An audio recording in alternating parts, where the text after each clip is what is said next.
Hey everybody, this is your man Jim. Just sit back, relax, listen to me as I tell you a story. It'll be all about stories, mystery, horror, classical, even some poems. So please enjoy this. Hey everybody, this is your man Jim. Just sit back, relax, listen to me as I tell you a story. It'll be all about stories, mystery, horror, classical, even some poems. So please enjoy this. The Music on the Hill by Saki. Sylvia Shelton ate her breakfast in the morning room at Yesney with the pleasant sense of ultimate victory. Such a fervent Ironside might have permitted himself on the morrow of Worcester fight. He was scarcely pugnacious by temperament, but belonged to that more successful class of fighters who fate had willed that her life should be occupied with a series of small struggles, usually with the odds slightly against her, and usually she had just managed to come through winning. And now she felt that she had brought her hardest and certainly her most important struggle to the successful issue, to have married Mortimer Shelton, dead Mortimer, as all his more intimate enemies called him, in the teeth of the cold hostility of his family, and in spite of his unaffected and adroitness to carry through, as his more intimate enemies, in spite of his unaffected indifference to women, was indeed an achievement that had needed some determination and adroitness to carry through.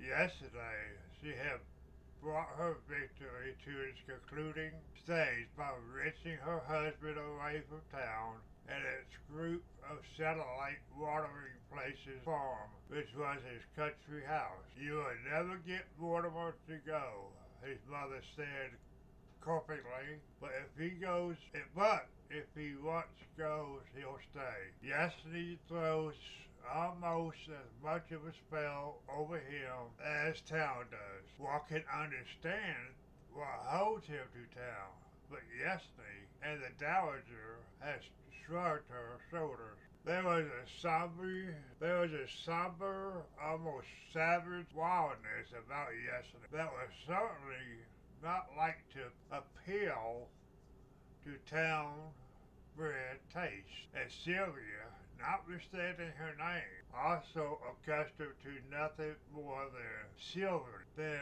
leafy Kensington. She looked on the country as something excellent and wholesome in its way, which was apt to become troublesome if you encouraged it over much. Distrust of town life, which was apt to become troublesome if you encouraged it over much. Distrust of town life had been a new thing with her, born of her marriage, Mortimer, as she had watched with satisfaction gradual fading of what had closed in on them yesternight. Her willpower and strategy had prevailed. Mortimer would stay. Outside the morning room windows was a triangular slope of turf with the indulgent might call a lawn, and beyond its low hedge and neglected fuchsia bushes, a steeper slope, heather and bracken dropped down into cavernous combs over, overgrown with oak and yew. In its wild, open savagery there seemed a stealthy link of the joy of life with the terror of unseen things. Sylvia smiled complacently as she gazed with the school of art appreciation at the landscape. And then, all of a sudden, she almost shuddered. "It is very wild," she said to Mortimer, who had joined her. One could almost think that in such a place the worship of Pan had never quite died out. "The worship of Pan never has died out," said Mortimer.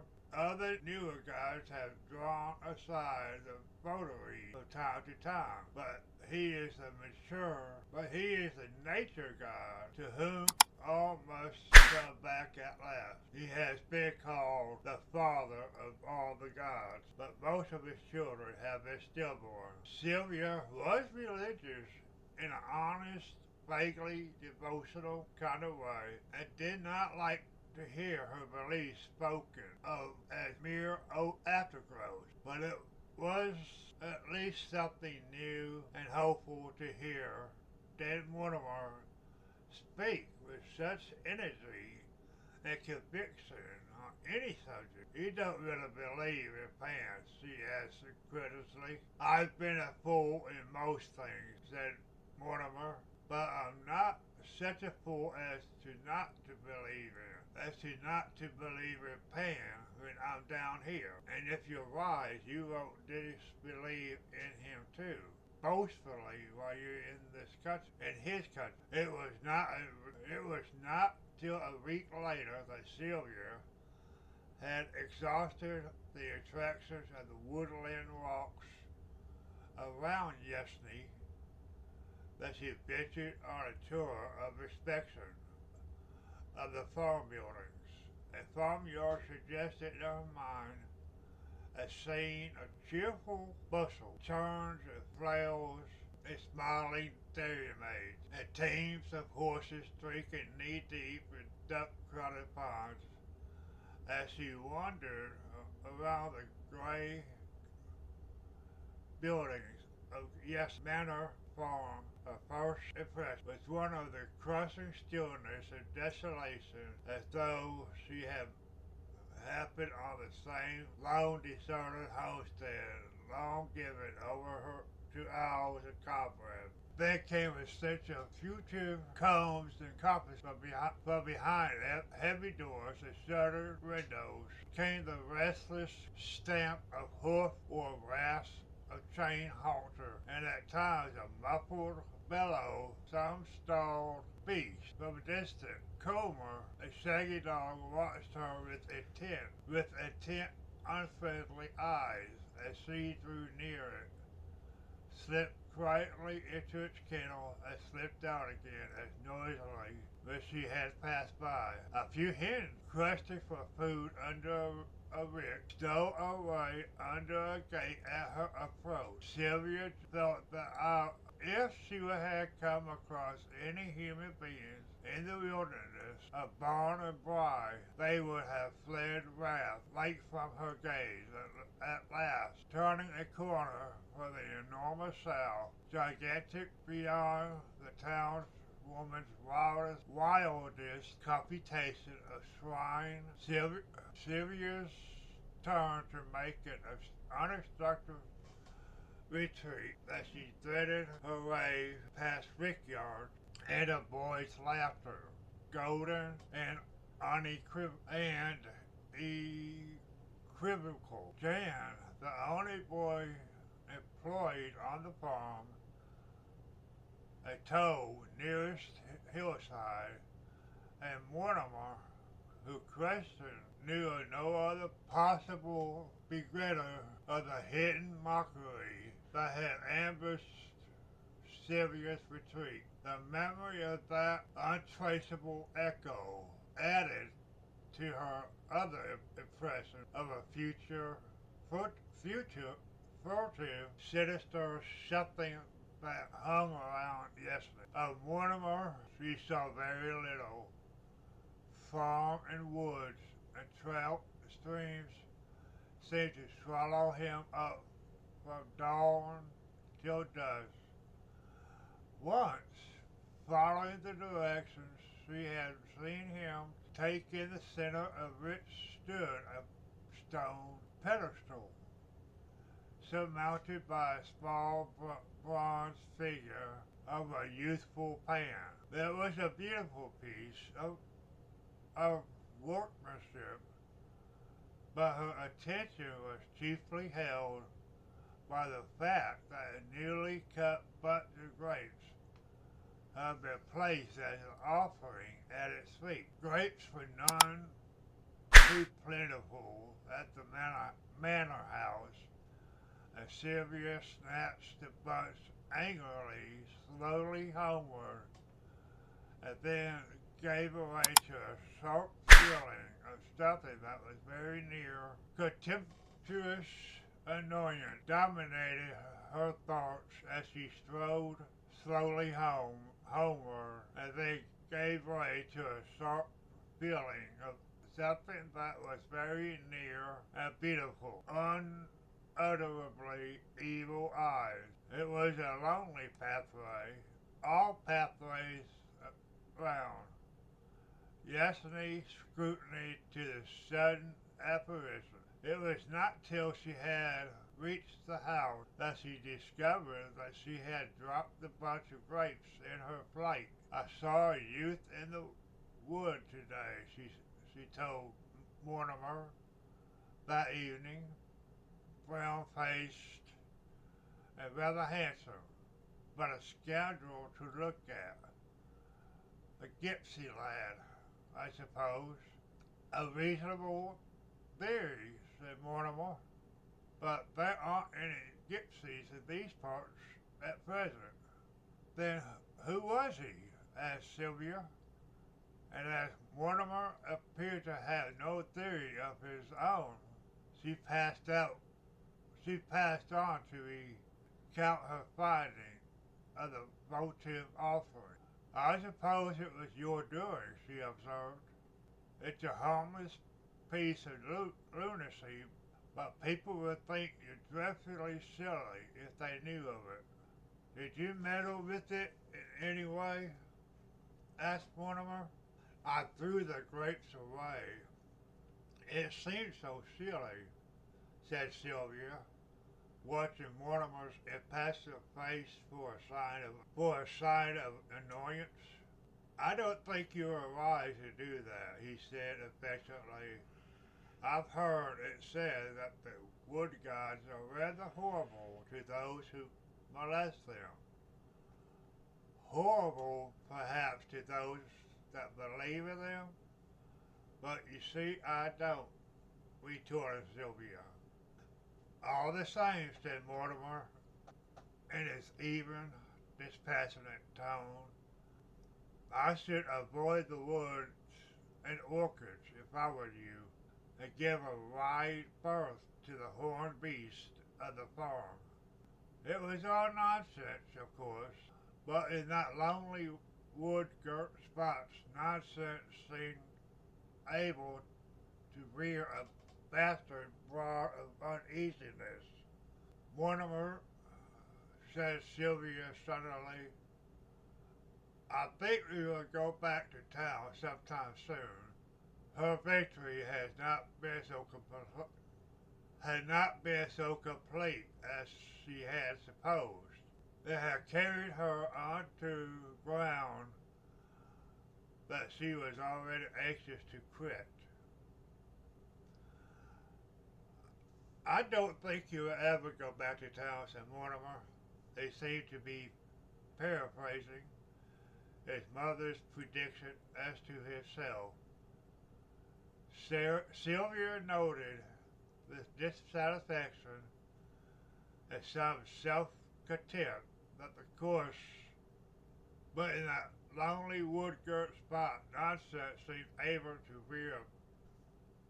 Sylvia noted with dissatisfaction and some self-contempt that the course of her next afternoon's ramble took her instinctively clear of the network of woods. As to the horned cattle, Mortimer's warning was scarcely needed, for she always regarded them as of doubtful neutrality at the best. Her imagination unsexed the most matronly dairy cows, turned them into bulls liable to see red at any moment. The ram who fed in the narrow paddock below the orchards, she had adjudged some ample and cautious probation to be of docile temper. Today, however, she decided to leave his docility untested, for the unusually tranquil beast was roaming with every sign of restlessness from corner to corner of the meadow, a low, fitful piping, as if some reedy flute was coming from the depth of a neighboring copse. That there seemed to be some subtle connection between the animal's restless pacing and the wild music clad slopes that stretched in rolling shoulders high above yesterday. She had left the piping kind of music. She had left the piping notes behind her, but across the wooded combs at her feet, the wind brought her another kind of music, the straining bay of hounds in full chase. Yesterday was just on the outskirts of the Devon and Somerset country, and the hunted deer sometimes came that way. Sylvia could presently see a dark body breasting hill after hill and sinking again and again out of sight as he crossed the combs, while behind him steadily swelled that relentless chorus as he grew tense with the excited sympathy that one feels for any hunted thing in whose capture one is not directly instead. And at last he spoke through the outermost well-furnished head. His obvious course was to drop down to the brown pools of the sea. Sylvia's surprise, however, he turned his back to the upward slope and came lumbering resolutely onward over the heather. It will be dreadful, she thought. The hounds will put him down under my very eyes. But the music of the pack seemed to have died away for a moment, and in its place she heard again that wild piping, which rose now on the side, now on that, as though urging the failing stag to a final effort. Sylvia stood well aside from his path, half hidden in a thick growth of bushes, and watched him swing stiffly upwards, his flanks dark with sweat, the coarse hair on his neck showing light by contrast.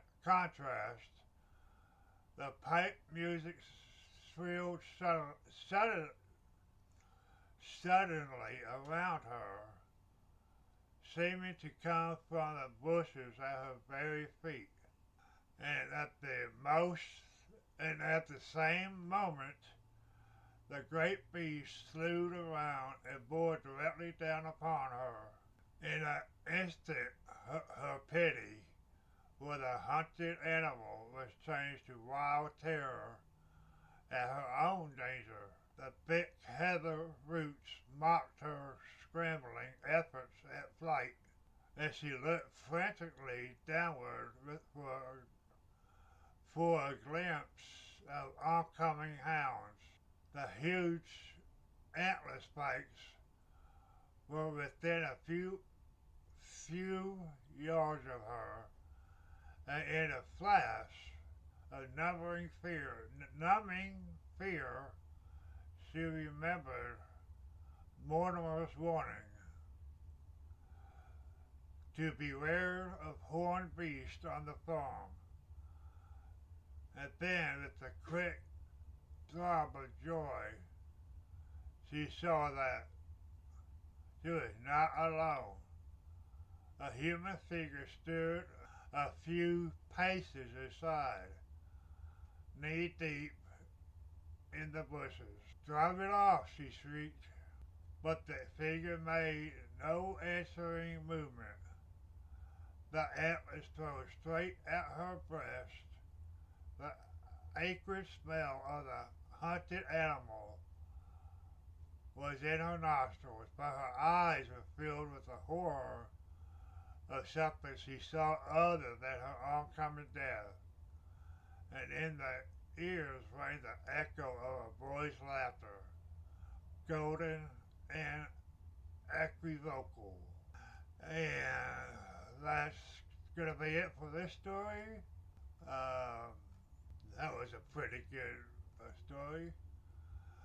The title was "The Music on the Hill" by Saki. Saki's the author. Hope y'all have a good one, and I'll see you on the next one.